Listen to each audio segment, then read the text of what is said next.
My wife was cheating on me.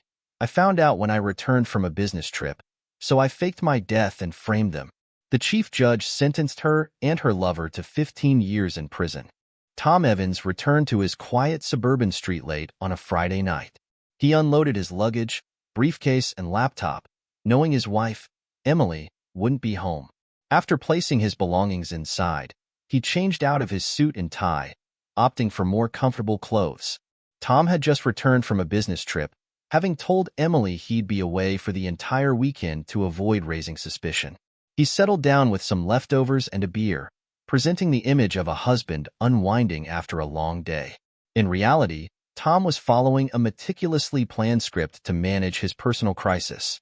For months, Tom had been dealing with grief and intended to confront the remaining stages: anger, bargaining, depression, and acceptance during the evening. After midnight, feeling ready to proceed, he cleaned up the kitchen, washed his dishes, and prepared himself for what he knew he had to do, fighting off any lingering doubts. Once finished, he grabbed a light jacket, sent a final email, and left the house, driving away as the garage door closed behind him. At 8:22 a.m. the following morning, a 911 operator in Madisonville answered a call from a young woman at a payphone. "I think I need the police," she said, her voice trembling. "I think something bad has happened." The operator asked for her location, and the woman replied, "I'm on Elm Street, next to Jefferson Park." The operator inquired about the nature of the incident and whether she was in any immediate danger. "No, I'm fine," she said quickly, "but there's a car in the park with its doors open, the light on, and there's a lot of blood." The operator asked if an ambulance was necessary. "No," the woman responded. "I didn't see anyone around, just the car and the blood. I was too scared to check further, so I ran to the phone." The operator assured her that help was on the way and asked her to stay where she was to guide the officers. "I'm not staying here," the woman replied anxiously. "What if whoever did this comes back? I'm going home." And with that, she hung up. The operator, unsure if the call was a prank or not, hoped it wouldn't distract from more urgent emergencies. Later that day, around 3:15 p.m., Detective Mark Reynolds approached a car parked in the Evans driveway. A woman with short brown hair stepped out, introducing herself as Emily Evans. Detective Reynolds from the Madisonville Police Department informed her that he was investigating her husband, Tom, whose abandoned car had been found in Jefferson Park. He showed his badge before putting it away. Emily, confused, explained that Tom was supposed to be in Chicago and had left his car at the airport for the duration of his trip. Detective Reynolds confirmed the car's registration, identifying it as Tom's. Growing more concerned, Emily suggested that the car might have been stolen from the airport.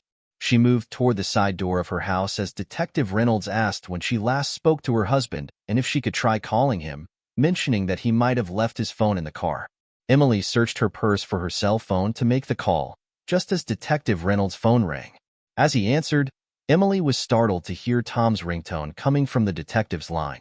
He explained that Tom's phone had been found at a crime scene, alongside blood, a bullet hole, and evidence of a second shot. He emphasized the urgency of locating Tom to determine his involvement, if any, and asked if she could call the hotel where Tom was supposed to be staying. Now visibly anxious, Emily agreed to call the Chicago Marriott, where Tom had booked a room. She invited Detective Reynolds inside while she made the call, assuming Tom had simply left his phone in the car. In the kitchen, Emily dialed the hotel, but after a brief conversation, she hung up, looking pale. She informed Detective Reynolds that Tom had been checked out, as his briefcase and laptop were in the living room. Confusion mounting, Emily asked what this meant. Detective Reynolds, concerned, called for a search warrant to thoroughly check the Evans residence and assess Tom's status, requesting it be expedited. Emily, now distressed, questioned the need for a warrant, insisting that Tom wasn't involved in anything illegal. She urged the detective to find her husband, fearing he might be in serious trouble. Detective Reynolds, understanding her distress, explained that he needed to follow legal procedures to ensure that any evidence would be valid in court. He suggested she make some coffee while they waited for the warrant and assured her that a search was already underway. Comforted by his tone, Emily began preparing coffee, though her anxiety resurfaced when Reynolds asked her about her activities over the last 48 hours, explaining that they might need statements from anyone she had interacted with. As they sat at the kitchen table, Reynolds described the discovery of Tom's car, the blood-soaked passenger seat, the bullet hole, and the evidence of a second shot fired into a nearby log. The car had been towed for further examination, and the investigation was ongoing with the involvement of forensic teams. Emily was horrified by the details. Detective Laura Kimball arrived earlier than expected with the search warrant, accompanied by 2 forensic technicians. They began a thorough search of the Evans home, garage, and Emily's car. Detective Reynolds coordinated with Emily to retrieve Tom's razor and toothbrush for DNA comparison with the blood evidence. Overwhelmed by the situation, Emily was escorted to the living room to sit while the search continued. After an hour with little progress, the detectives decided to take Tom's briefcase and laptop for further examination. The laptop was password protected, but Emily provided an old password, Tom1978, which didn't work, suggesting it had been changed. Detective Reynolds assured her that forensic experts would be able to bypass the password. With the laptop and other items tagged and removed, Detective Reynolds turned to Emily for a preliminary statement. He needed details about her whereabouts from Friday morning until she returned home that afternoon. Emily described her day. She did some housework until noon, received a call from Tom around 1 p.m., went shopping until 5 p.m., visited a friend in the evening, and returned home the next afternoon. She grew increasingly tense as she recounted her schedule, her eyes cast downward and her hands fidgeting nervously. After noting her explanation, Detective Reynolds informed her that they might need more detailed information later. He then prepared to join the ongoing search in the garage and Emily's car, but before leaving, he requested recent full-body and headshot photographs of her husband, as they only had his driver's license photo. Emily quickly retrieved a photo album, and Detective Reynolds selected a group photo showing Tom with Emily and another man, along with a good headshot. These photos would be useful for distribution among patrol officers. As she handed over the selected pictures, Reynolds inquired if the man in the group photo was a relative of Tom's, suggesting that a DNA sample from a sibling or parent could be helpful if they couldn't obtain usable evidence from personal items. Emily quickly replied, "No, that's Brian Carter, Tom's best friend since childhood. My husband doesn't have any relatives nearby." Detective Reynolds joined the team in the garage, leaving Emily looking distraught at the kitchen table, with the realization that her husband was missing, and her lack of knowledge about his whereabouts deepening the detective's suspicions. The search revealed blood smears on the accelerator and brake pedals of Emily's car, prompting its towing for further analysis. As the technicians packed up, the detectives discussed Emily's situation. Reynolds was unsure about her involvement, while his partner, who had only just arrived, found her reactions typical of a worried spouse but also harbored some uncertainty about her role. Reynolds decided to gauge Emily's reaction to the news about the blood and the towing of her car, asking his partner to accompany him. The 2 detectives approached the side door, knocked, and went inside. Emily Evans was on her cell phone and looked startled as the 2 men entered the kitchen. She quickly ended her call and exclaimed, "You're back. I thought you were finished here." Detective Reynolds stepped aside, giving his partner a clear view of Emily. "We thought we were done too," he said, "but the forensic team found what seems to be blood on both the brake pedal and the accelerator of your car. We're taking your car to the impound for a thorough inspection." "I hope that's okay." Emily looked genuinely surprised and responded, "Blood in my car? How did that get there? I didn't notice any blood at all." The detectives kept their eyes on her as one of them said, "We're trying to figure that out. We don't know yet if it's connected to the incident in the park, but if it matches the blood found there, we'll definitely need some answers. We also need the shoes you wore today." Emily, clearly rattled, replied, "I haven't been to the park in weeks.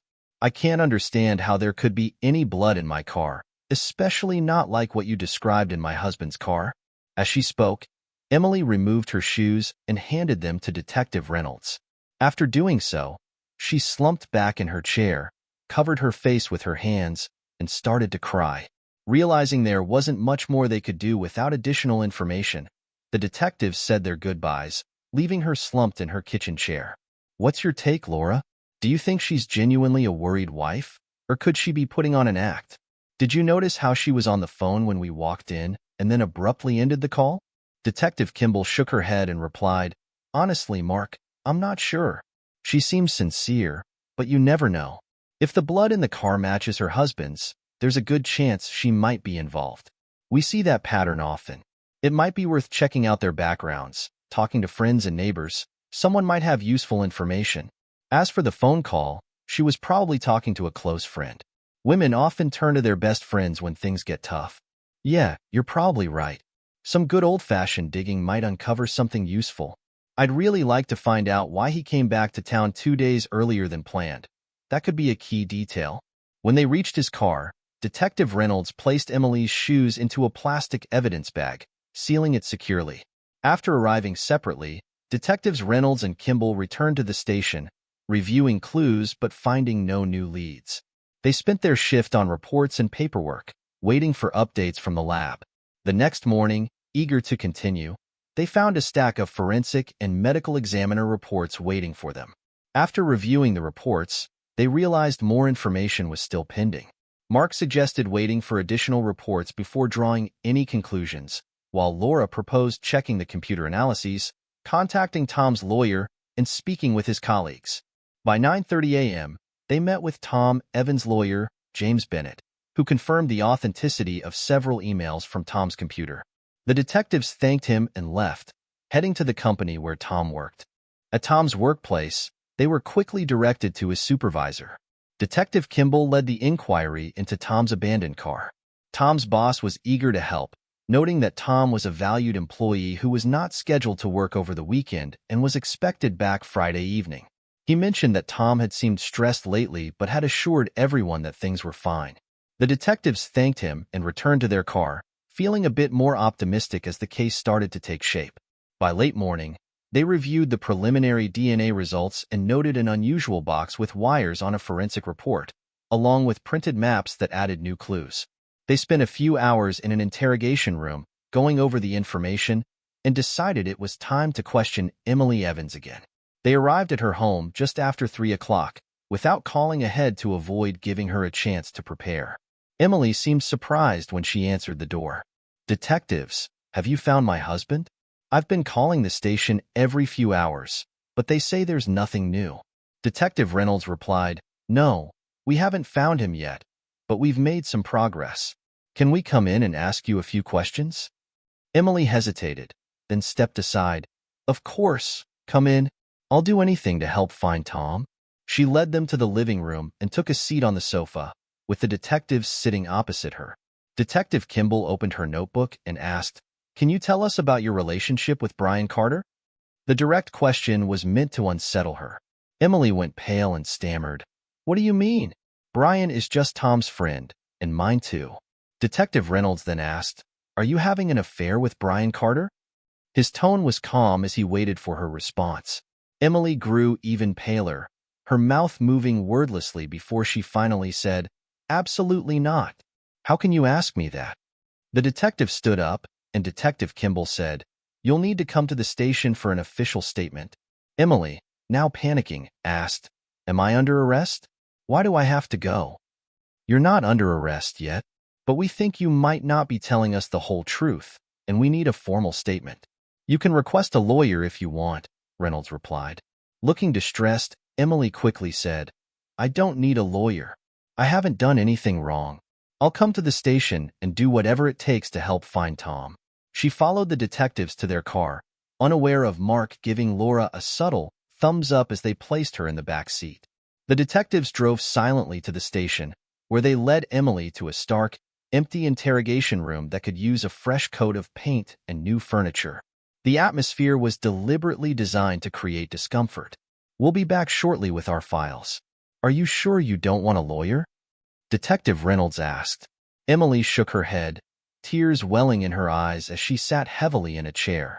Reynolds left, closing the door behind him. "Make sure both cameras are recording the entire time. I want a complete record of everything," Detective Kimball instructed the commanding officer. Mark Reynolds returned with the files, suggesting, "Let's grab a coffee first and let her stew a bit." The three detectives agreed and spent the next 20 minutes discussing the case in the staff coffee room. Meanwhile, at Crime Stoppers, a volunteer answered the phone. "Good morning, this is Crime Stoppers. We offer rewards for information leading to the solving of crimes. How can you help today? This call is recorded. After a brief pause, the caller asked, "Is this where I can get money for helping the police?" "That depends on what you tell us," the volunteer replied. "The nature of the crime and how much your information helps will determine the reward." "Do you have any information about a crime?" "So I don't get any money now? I have to wait? What if the cops try to cheat me out of it?" "What happens then?" the caller demanded. "We need to verify that your information is valuable first. The reward doesn't come from the police, so there's no reason for them to cheat you. Just tell me what you know, and I'll give you a code number. You can call back in a few days, and I'll let you know if your information was useful and how much it's worth." The caller, sounding frustrated, said, "I want some cash now. I need the money right away." "That's not how it works, sir," the volunteer explained patiently. "What do you mean by cash? If you're homeless and need food, I can give you the addresses of some shelters that provide meals." "I don't need food. I need money now," the caller insisted. "I saw a guy throw a gun into the river. It was under the 8th Street Bridge on Saturday morning. At least I think it was Saturday. The guy pulled up in a dark blue car, got out, and tossed the gun and 2 shovels into the river. I was terrified he'd see me and use that gun on me." The volunteer asked if the items were thrown off the west side of the 8th Street Bridge. The caller confirmed this and added that the items were tossed from a small dock, making them easy to locate. He also described the suspect as a tall guy with light brown hair, driving a car with a license plate starting with FRS. The volunteer noted the details and gave the caller a tip number, 113, advising him to call back in a few days for updates or a possible reward. The information was forwarded to the police, and within an hour, a diver had retrieved the items, a gun and 2 shovels, from the river. The tool matched the caliber and ammunition used in the recent incident at Jefferson Park, confirmed by a test bullet. The shovels were collected for further examination, and the tool was sent to forensics. As the detectives and their commander left the coffee room, they were met by a clerk delivering the ballistics and Crime Stoppers reports. The clerk mentioned that the Crime Stoppers report might lead them to the perpetrator. After reviewing the reports, Detective Kimball decided to question Emily Evans in the interrogation room while Detective Reynolds, accompanied by a uniformed officer, would visit Brian Carter for questioning. Detective Kimball took the reports and entered the interrogation room where Emily Evans waited, visibly nervous. Mark Reynolds headed to Brian Carter's residence with the officer for a surprise visit. Emily seemed calm, though clearly anxious about what was to come. "Sorry for the delay, Mrs. Evans. We're ready to begin now. Just so you know, this room is monitored by 2 cameras, and everything we discuss will be recorded."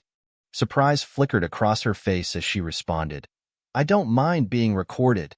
I have nothing to hide." "That's good to hear. Let's get started then," Kimball said, glancing at her briefly before continuing. "We'll pick up where we left off at your home. Again, are you having an affair with Brian Carter? Please answer yes or no."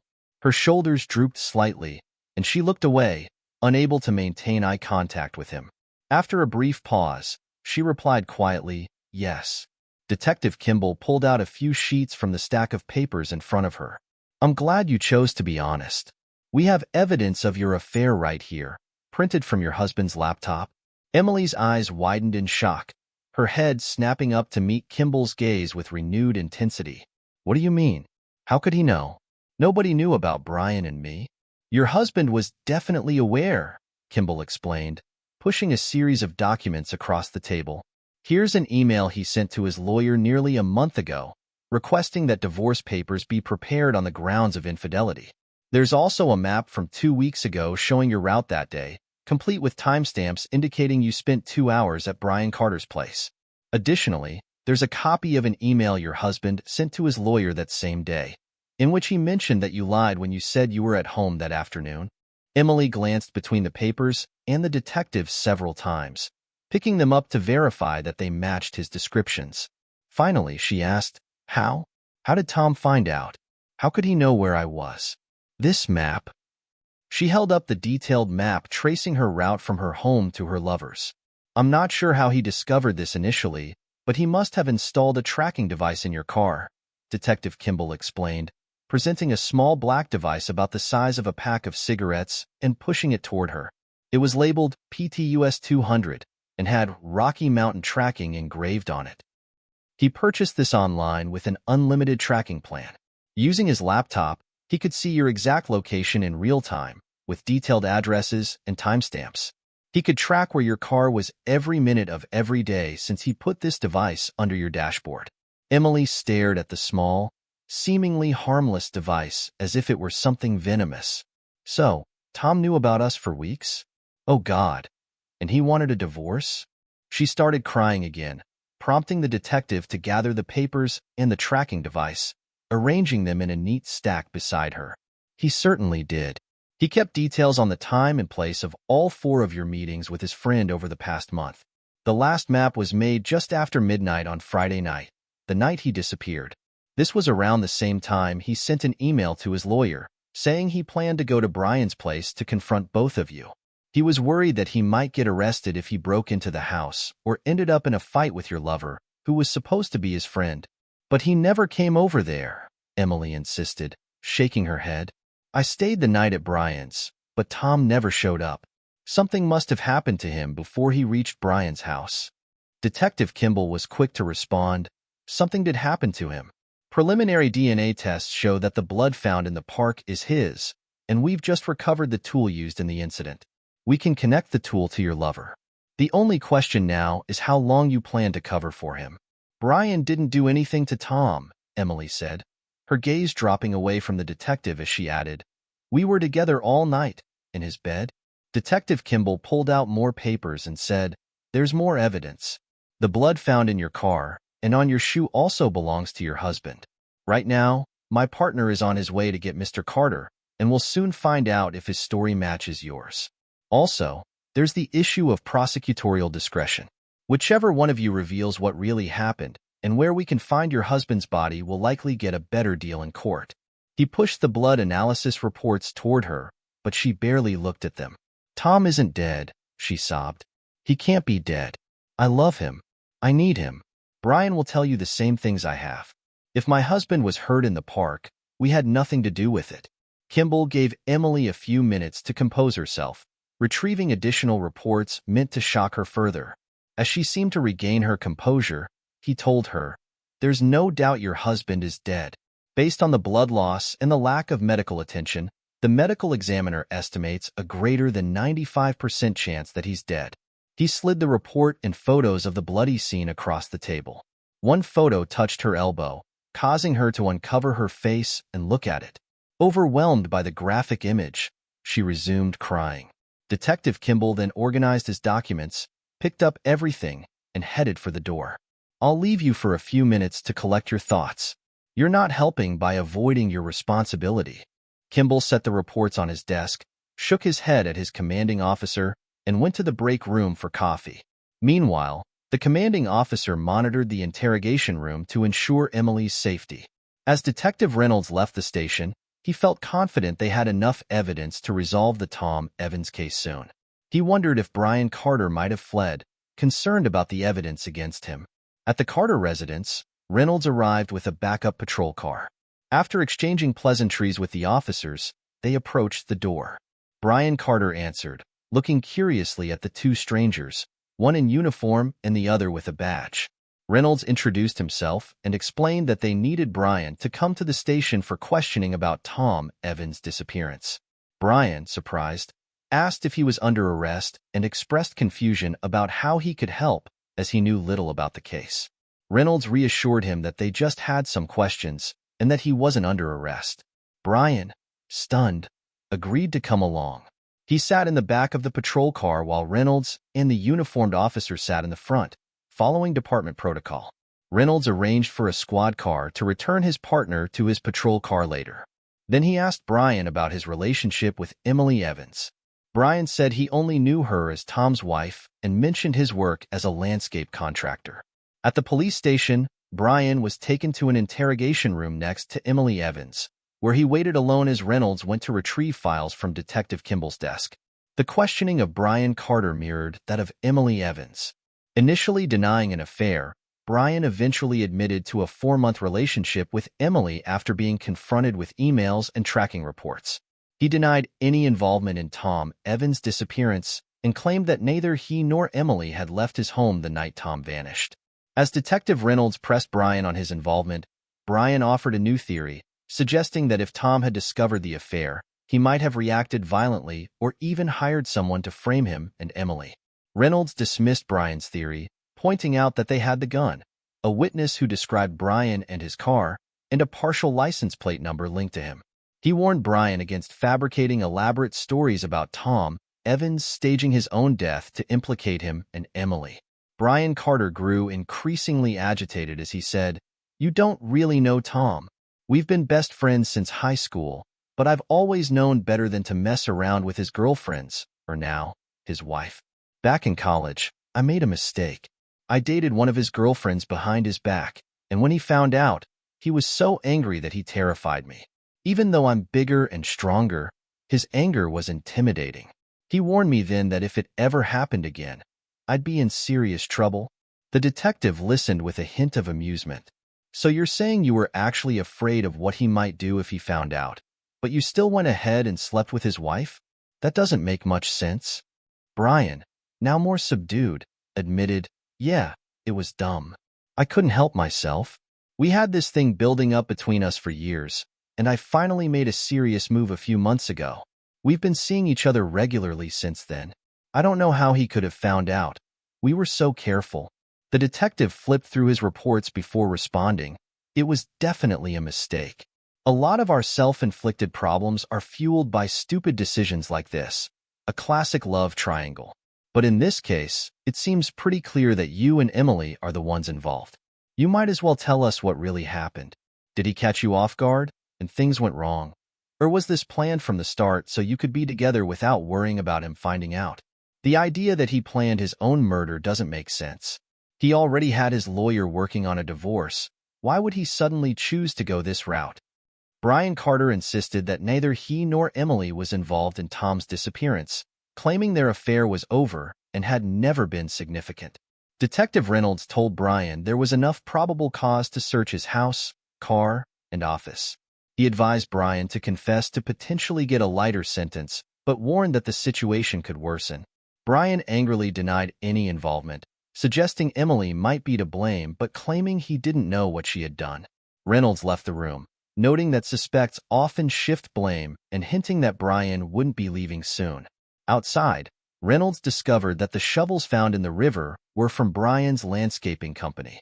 He was frustrated by how suspects often underestimated investigations. The detectives quickly presented their findings to the district attorney, DA. Although they only had circumstantial evidence and no body, the DA agreed to file charges.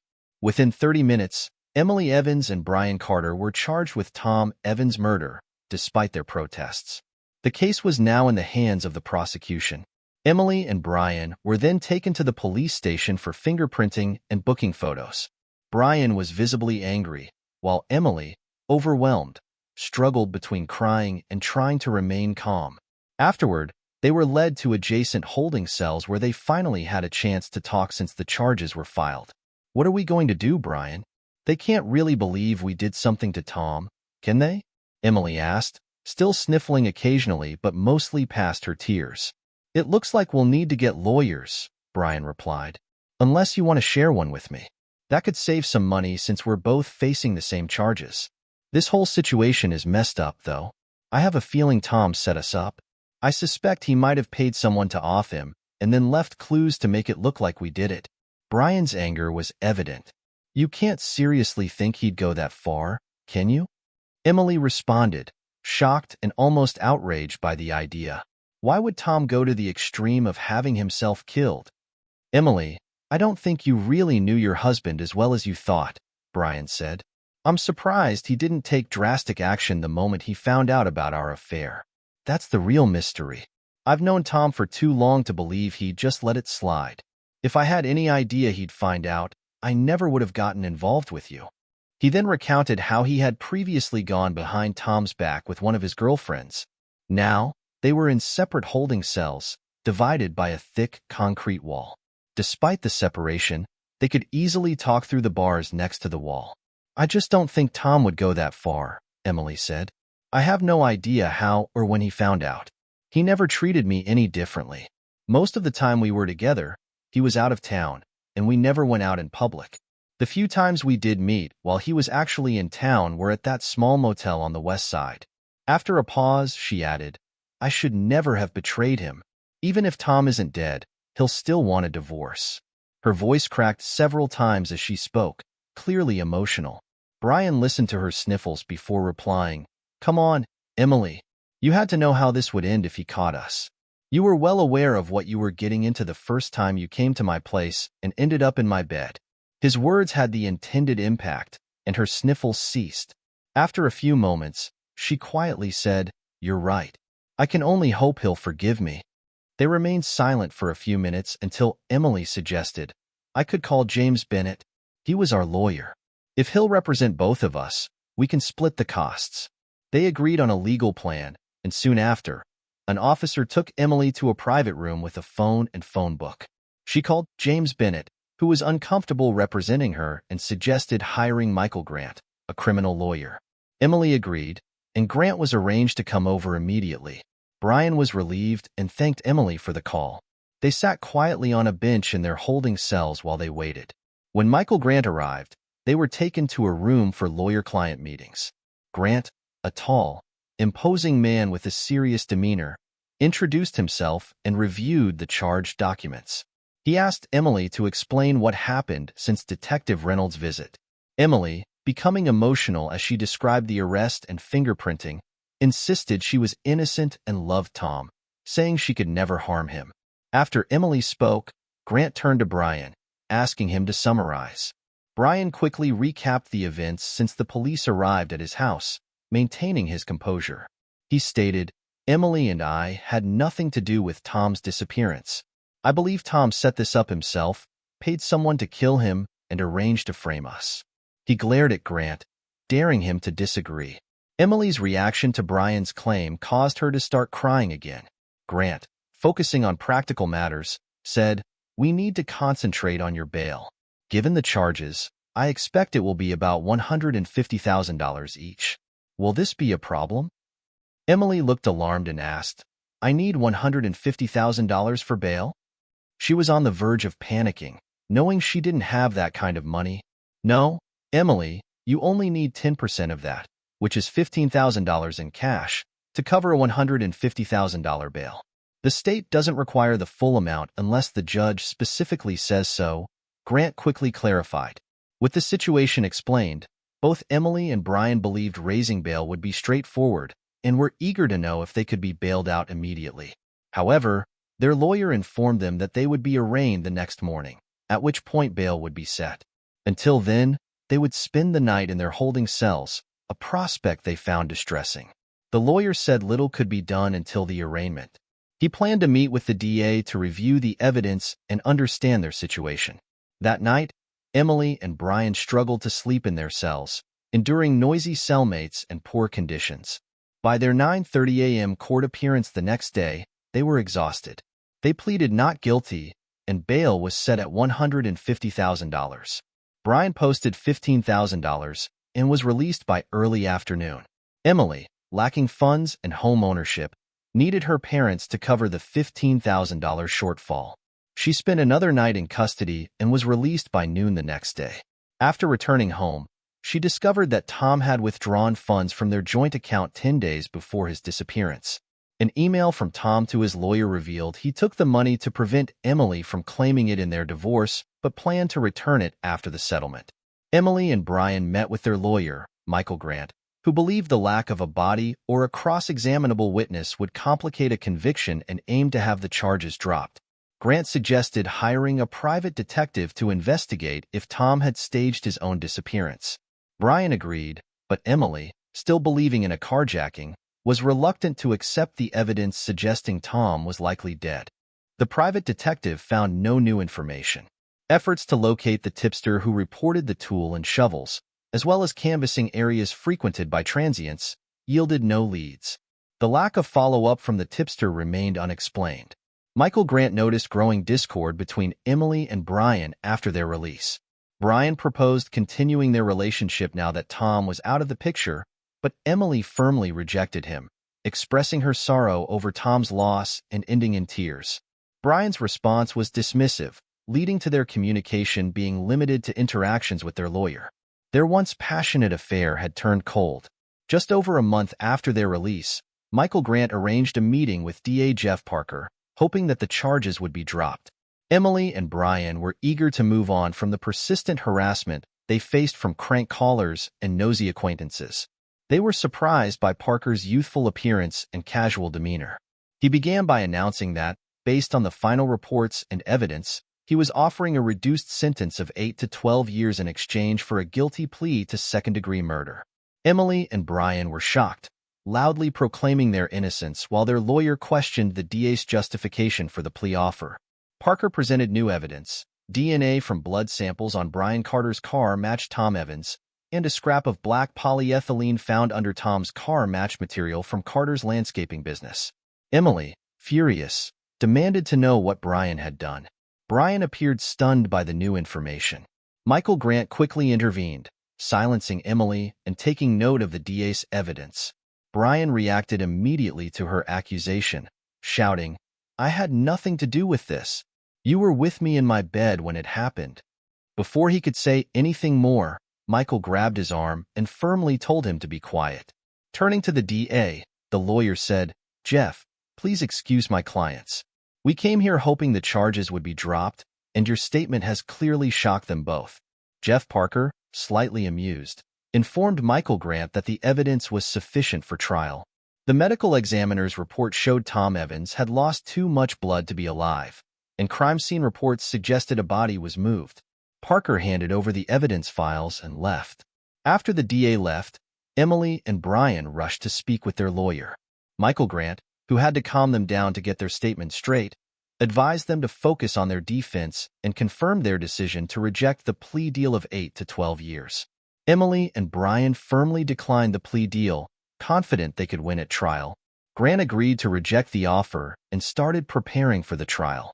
The trial of Emily Evans and Brian Carter began on a Monday morning, with Judge William Cole presiding.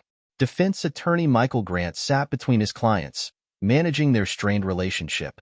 District Attorney Jeff Parker delivered the opening statement, explaining that while Tom Evans' body had not been found, the DA would prove he was dead and that Emily and Brian were responsible. He detailed the affair between Emily and Brian, Tom's divorce filing, and evidence from Tom's computer tracking the affair and divorce preparations. The prosecution claimed Tom was confronted, incapacitated, and taken to a remote location where he was murdered. Evidence included chest injuries and a second shot to his carotid artery, with graphic blood evidence.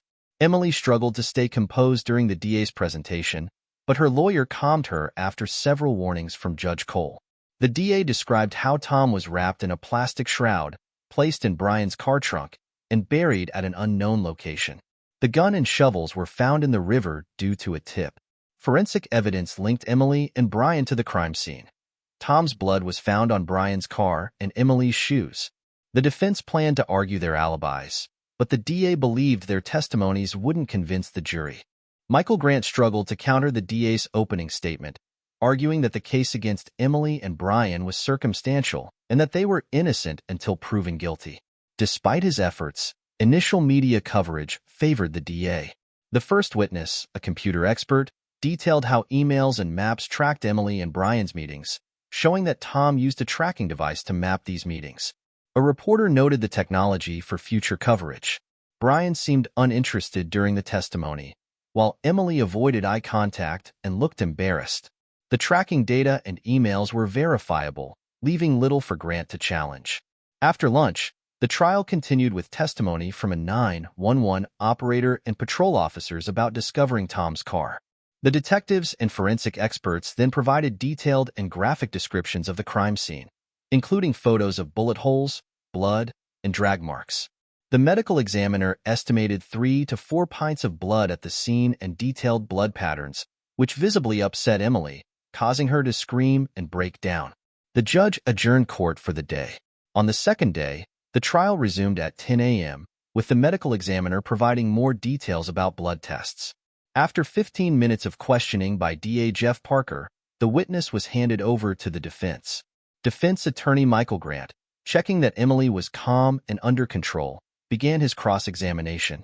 He aimed to challenge the medical examiner's graphic testimony by questioning the accuracy of the blood loss estimate. Grant suggested it might have been as low as 1 to 2 pints instead of the estimated 3 to 4 pints. The medical examiner, known for his thoroughness, paused before responding, "It's not very likely, but it's not impossible either." Michael Grant let the medical examiner's response settle with the jury, remaining silent for nearly a minute. He then asked, if someone had applied immediate first aid, the fatal wound to Tom Evans might not have been as deadly, correct? After a brief pause, the medical examiner replied, "My answer remains the same as before. It's not likely, but it's not impossible. Immediate medical care would have been necessary within minutes of such a wound. There's no evidence that this care was given." The defense attorney quickly added, "While there's no evidence that any help was provided, as you mentioned, it's still a possibility." He then dismissed the witness, pleased with the minor concessions he had achieved. The next witness, a firearms and ammunition forensics technician, detailed the recovery of 2 bullets, one from a car seat and one from a block of wood. Both bullets were full metal jacket type, used for target shooting and military purposes. The bullet from the car seat was deformed after hitting a metal support, while the one from the wood was in good condition and easily matched to the tool recovered from the river. Defense attorney Michael Grant asked if the bullets were tested for bone or flesh residue, which could indicate which organs they had hit. The technician confirmed that tests showed only traces of blood, with no significant residue from bone or flesh. The bullet jackets, made of a harder copper-steel alloy, did not yield further insights. This testimony was a mixed bag for the defense. While it confirmed there was no direct evidence of the bullets passing through a body, the type of bullets used and their condition still supported the prosecution's narrative. The gun linked to the case was traced to a gun show from 15 years ago, with no record of the purchaser. However, Michael Grant successfully highlighted that neither defendant's fingerprints nor DNA were found, suggesting they had been cleaned or washed away. A technician then testified about 2 shovels recovered from the scene. While no fingerprints or DNA were present, both shovels were stamped with Carter Landscaping. An inspection of Bryan's company found 12 more shovels with the same stamp, leaving no room for cross-examination. The morning and early afternoon were filled with testimonies from forensics experts and police. Grant cross-examined a technician who had found blood smears in Bryan Carter's car, questioning whether they could have been planted by someone else. The technician conceded that it was possible, which pleased Grant. In contrast, evidence from Emily Evans' home was harder to refute. Blood was found inside her car and on her shoe, making it difficult to argue that the blood was planted. Grant managed to get the technician to admit uncertainty about whether the blood transferred from the shoe to the gas pedal or vice versa. The defense hoped to cast doubt on the blood evidence against Emily Evans, which could sway the jury. As the prosecution's witnesses concluded their testimonies at the end of the afternoon session, the defense was set to begin their case the next morning. Local newspapers speculated that the defense would struggle against the prosecution's strong evidence, especially with no body present. The defense strategy seemed to focus on questioning Tom Evans' death. For the defense, attorney Michael Grant called Dr. Walter, a blood evidence expert. Dr. Walter criticized the medical examiner's work, suggesting that better analysis of the blood-soaked earth could have provided a more accurate blood volume estimate. The attorney asked, "From your review of the evidence, what is your opinion on the amount of blood at the scene?" Dr. Walter responded, "It's possible that as little as 1.5 pints of blood could have resulted in the scene shown in the photographs." The final question was, "Do you think someone who lost the amount of blood shown in the photos could have survived?" Dr. Walter answered simply, "Yes." There was no cross-examination by the district attorney.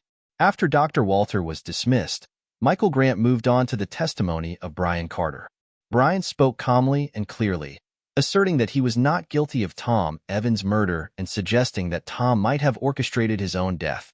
He also stated that he had never owned a tool and that the shovels found in the river could have been taken from one of his company's job sites. Grant aimed to keep the testimony straightforward and quickly handed over the witness for cross-examination by the prosecutor. Jeff Parker's first question was, "Why do you believe Tom Evans would have planned his own murder?" Brian quickly recounted how Tom had reacted in high school when Brian dated Tom's girlfriend behind his back. He explained that Tom had threatened him with violence, showing his potential for aggressive behavior. The prosecutor took a moment to consider this and then asked, "So, Mr. Carter, this isn't the first time you've gotten involved with a woman Tom Evans would expect to be off-limits due to your friendship. Don't you think that if Tom wanted someone dead, he would have targeted you?" Brian couldn't directly answer the question and instead argued that his physical advantage over Tom would have prevented Tom from confronting him directly. The prosecutor pressed further. "So you believe you could intimidate your best friend into having someone killed by proxy? Is that why you felt secure in pursuing his wife? Are your actions those of a true friend?" "No need to answer, sir. It's clear that your behavior reflects a self-centered playboy who disregards both friendship and loyalty." Grant objected to the district attorney's statement, arguing that the DA was giving testimony instead of asking questions. The judge instructed the jury to disregard the DA's comment, but it didn't change the impact of the statement. Brian, visibly upset, left the stand without further comment. Grant hoped that Emily Evans' testimony would improve their case. Brian's testimony and the prosecutor's questions had made him look bad, but Grant hoped it hadn't negatively affected Emily's credibility. Emily took the stand, maintaining her composure. She denied any involvement in harming her husband and expressed her love for him. When asked about the incident, she speculated that her husband might have been carjacked. Grant chose not to question her further. The prosecutor began his cross-examination with, "Can you account for your whereabouts from midnight Friday when your husband sent his last email until 2 p.m. Saturday?" Emily felt uneasy about the question and replied, "I told Mr. Grant I was with Brian Carter at his home from 8 p.m. on Friday night until about 1:30 p.m. on Saturday afternoon." The prosecutor pressed for more detail, saying, "You haven't really answered the question. Could you provide a detailed account of what you did from midnight Friday until you got home on Saturday?" Emily appeared flustered and uncomfortable. She finally said, "At midnight, I was in Brian's bedroom, and we were, being intimate." The prosecutor kept prompting her to continue despite her hesitation. "How long did this last?" the prosecutor asked, waiting for her response. "Well, we went to sleep around 1 o'clock. It might have been a bit later," Emily answered, still visibly uneasy. "So from midnight until about 1 o'clock, you and Brian were being intimate and then went to sleep. What happened next?" "Please continue with your timeline," the DA said. Emily hesitated before responding. "We slept until about 4 o'clock or 5 o'clock. I remember getting up to use the bathroom," the DA asked. "Was Mr. Carter still in bed when you woke up?" "Please go on." "Yes, he was there. We, were intimate again and went back to sleep around 6 o'clock, then got up around 10:30 in the morning." Her response sped up as she seemed eager to finish her statement. "So, to confirm, when you returned from the bathroom, Mr. Carter initiated intimacy, which continued until about 6 a.m., after which you both went back to sleep. Is that correct? Did that happen exactly as you described?" the DA asked. Emily, clearly uncomfortable, admitted, "Actually, that's not entirely accurate. I didn't wake him up by shaking him. I had to wake him up." Surprised by her response, the DA quickly asked, "So you woke him up. Did you do it by shaking his shoulder, or did you wake him up for intimacy?" Embarrassed, Emily replied, "No, I didn't wake him up that way. I, was, until he was ready, and then he woke up." Her voice was barely audible as she gave this answer. Noticing that the female jurors appeared upset, the DA pressed on, "If you didn't wake him up by shaking him, and if that didn't wake him, how exactly did you get him to wake up?" Emily, resigned to continue despite her lawyer's failed objections, said, "I just started being intimate with him, and that's when he woke up." She was deeply embarrassed, turning her head away from the jurors, contrary to her lawyer's advice to make eye contact to show sincerity. Jeff Parker seized the opportunity for a final question. "Earlier, you told your attorney that you love your husband. Is that right?" Emily nodded vigorously and responded with a firm, "Yes." "Then," he said, "I'm a bit confused.